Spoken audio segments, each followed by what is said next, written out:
Hey, Brian Taylor with you here. I'm the golf committee chair this year on the board, and wanted to spend some time with you talking about bunkers today. You know, one of the cool things with my radio show is I've had a chance to be out to a lot of different tour events, and I've really watched how the tour players and their caddies specifically are so meticulous about the way they go about taking care of the bunkers.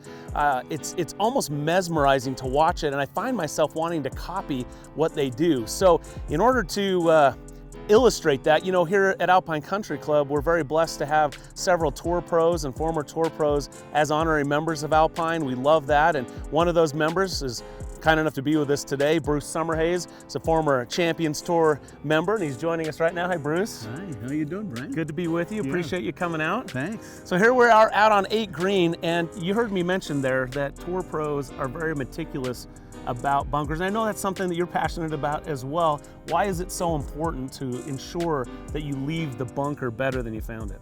Well, it's really important in a tour event, because if you don't, the tour player will find you at the end of the round, and you know you're in trouble for that. So I remember my kids used to caddy for me all the time out there, and many times I'd be up on the edge of the bunker watching them rake the bunker, just to make them a little nervous so that they do it right. So it was a lot of fun that way. But I really take a lot of pride in making the bunker better than it was when I got there, because it's really important for somebody to come into the bunker and have a nice lie and be able to hit the shot.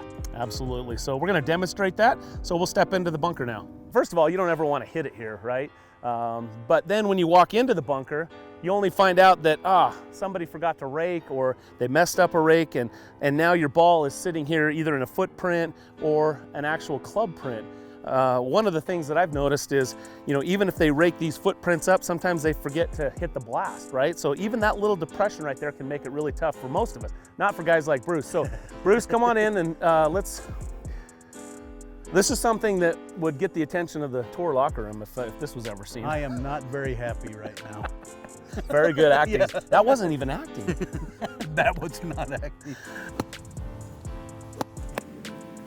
So the way you rake this bunker, you know, I've made a mess here, so I'm gonna put some sand back in it and get the sand into it and push it forward. I love to push it forward because that makes for such a nice looking thing when you get done. Now, if you go out here and do that, you make a mark, and that really doesn't work well. You got to push the sand into it so it's even all the way through, and you just come out of the bunker and get your footprints, get them all, and move it through, and it's just very, very easy. It takes just a little bit of time, but not much. And so when you're done, the next group, certainly one person is going to hit it in the bunker, and it might be where your damage was, and now it's perfect for them.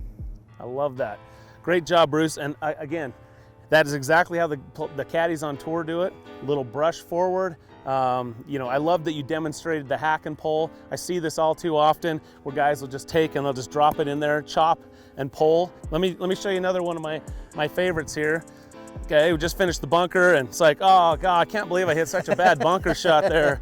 Oh man, well, at least I raked.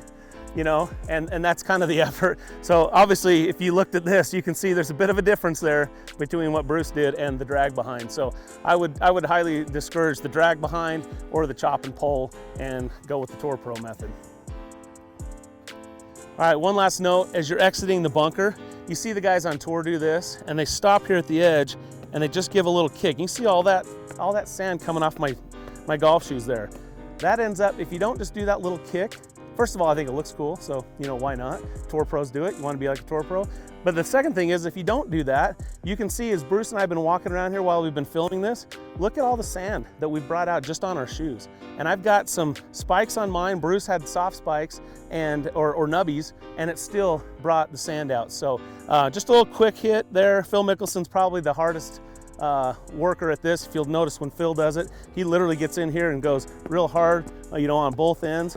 But I think guys appreciate the fact that the whole idea is to leave the golf course in better condition and don't make any unnecessary damage or obstacles for your playing partners behind you. All right, guys, hope you enjoyed that little video and talking about bunkers. It's really important, really.